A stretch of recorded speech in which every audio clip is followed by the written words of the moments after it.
he was once again at his stop. The ogre reached up to the slimy silver rail and pulled his exhausted haunches off the metal bench of a vehicle known as a work wagon. It was his 5th morning in a row headed into a Smile double workday, which started back when the city began using the boom tubes at twice the normal rate. There must be some really bad people trying to destroy this city for us to use such force, he thought. Though he, and everyone else for that matter, were never informed of who we were fighting. The beast, however, felt he had a knack for figuring out how bad all those bad guys outside the walls were based on the vigor we fired the boom tubes. Boom, boom, boom. These guys must mean business.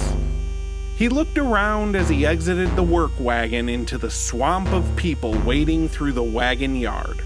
The ogre took some joy in feeling like he was the only one paying enough attention to his surroundings to notice the change in booming the last couple days. The brief delight of believing he was smarter than most quickly wore off, though, as the act of oozing through the crowd brought him back to the reality of his lot in this life. An older man near the ogre, small even for a human size, started muttering to himself with each sentence getting louder. "Goddamn people, always in the way. It's your lazy attitude that has us working so much. If you didn't lean on your excuses, we'd have finished 2 days ago. Then maybe my wife wouldn't have been killed while on a work tour outside of the walls by those monsters we should have killed already." Those around were too tired and annoyed to try and calm the man, so they did their best to squeeze apart, attempting to give a path through the fully stuffed station. The tiny man slipped through the cracks and disappeared, ridding the masses of their immediate annoyance. Skulk thought about what the man said. He probably could have worked even harder in the days past. He probably could have contributed to something that would have saved that poor man's wife. After all, he was only tired, and tired is just an excuse. He definitely remembered learning that from all the posters plastered around his work cell. The beast tried to ease through the masses, hoping to catch up to the man and explain that he was sorry. That he knows he could have, no, that he can be better. That he will be more useful. The others around became annoyed again, trying to make another path. Yet this time, it wasn't a tiny man squeezing through. The beast was stuck inching along, which raised his anxiety. His thoughts sped to that poor man's wife. How now even more people's partners will probably be murdered by those unknown bad guys at our walls. Boom, boom, boom. Skulk sweated. That sweet tingle of panic crept up his spine.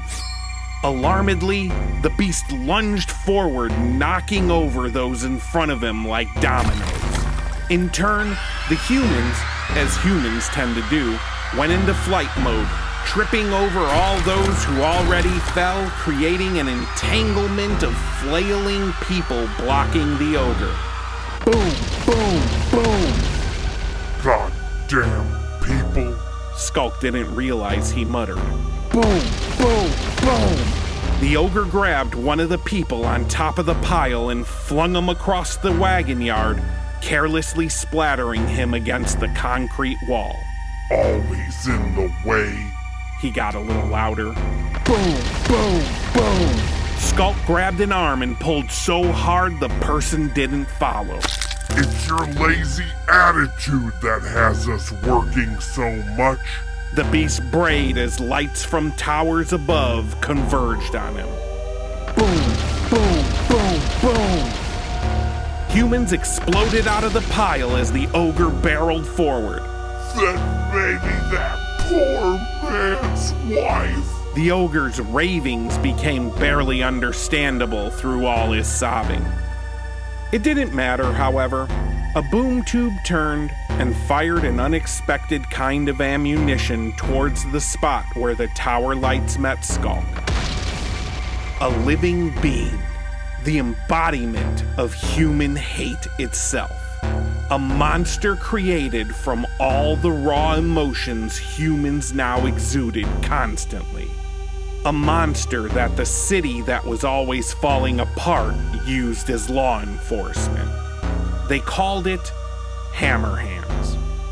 And as Hammerhands landed his hands of hammers on top of Skulk's head, the ogre realized he was once again at his stop.